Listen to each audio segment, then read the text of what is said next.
जी star news से आइए डालते हैं आज की मुख्य खबरों पर एक नजर। कानपुर में अधिवक्ताओं के हित में सुरक्षा, स्वतंत्रता और कल्याण से जुड़े मुद्दों को लेकर कानपुर बार एसोसिएशन और दी लॉयर्स एसोसिएशन ने बड़ा कदम उठाया। दोनों संगठनों की ओर से 10 और 11 सितंबर 2026 को कानपुर बार एसोसिएशन के लॉन में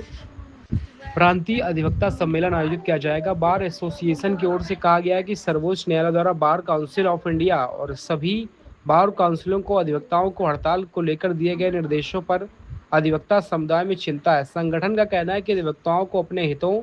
और सुरक्षा से जुड़े मुद्दों पर आवाज उठाने का अधिकार मिलना चाहिए। इलाहाबाद हाईकोर्ट की याचिका संख्या 12-23/1/2025 में दिए गए निर्णय का उल्लेख किया गया है। इस बार एसोसिएशन ने आशंका जताई है कि 7 वर्ष या उससे अधिक सजा वाले मामलों में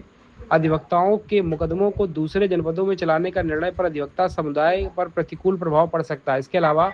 एडवोकेट एक्ट 1961 में हाल ही में किए गए संशोधनों पर पुनर्विचार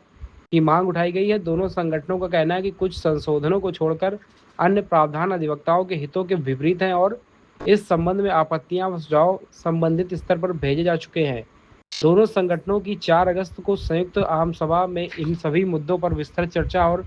सर्वसम्मति में प्रांतीय सम्मेलन आयोजित करने का निर्णय लिया गया। माननीय सर्वोच्च न्यायालय द्वारा बार काउंसिल ऑफ इंडिया और सभी राज्यों के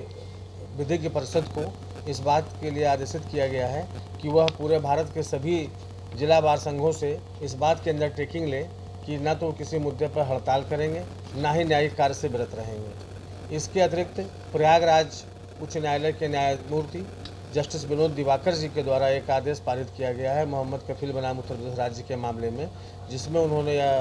कहा है कि जिस भी अधिवक्ता के विरुद्ध 7 साल से अधिक की सज़ा के मुकदमे दर्ज होंगे वो उनको उसी दिन से बार काउंसिल जो है न्यायिक कार्य से अलग कर दे तथा जिन अधिवक्ताओं के खिलाफ मुकदमे होंगे उनका ट्रायल गैर जनपद में होगा। इसके अलावा जो राज्य state bar council of India के द्वारा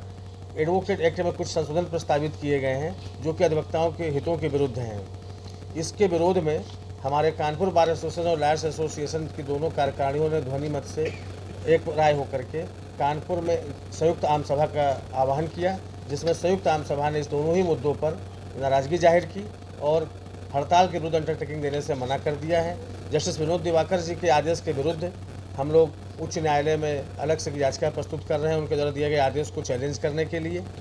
साथ ही यह भी निर्णय लिया गया कि पूरे प्रदेश के अधिवक्ताओं को और सभी 75 जिलों के जो निर्वाचित बार संघ के जिला अध्यक्ष और महामंत्री हैं उनको यहाँ पर हम आमंत्रित करेंगे और जो पूरे प्रदेश के अधिवक्ताओं की जो राय बनेगी कि हम लोग क्या चाहते हैं इन दोनों मुद्दों पर, इससे उच्चतम न्यायालय को, उच्च न्यायालय को, बार काउंसिल ऑफ इंडिया को और स्टेट बार काउंसिल को उससे अवगत कराया जाएगा। और सभी अधिवक्ता समाज में इस बात को लेकर के घोर आक्रोश है। सम्मेलन 10 और 11 सितंबर को उसकी तिथि प्रस्तावित है और सम्मेलन का मुख्य एजेंडा यही रहेगा, जिसमें जो बार काउंसिल ऑफ इंडिया हमको बार बार निर्देशित कर रही है कि हम कोई हड़ताल नहीं करेंगे, कोई ये नहीं, न्यायिक कार्य से विरत नहीं होंगे। इसके अलावा जो अधिवक्ताओं के खिलाफ दोयम दर्जे का व्यवहार हो रहा है, जिनके खिलाफ जो मुकदमे कायम होंगे वो गैर जिले में उनका ट्रायल चलेगा, इन सभी के विरोध में ये प्रदेश अधिवक्ता सम्मेलन आयोजित किया जा रहा है।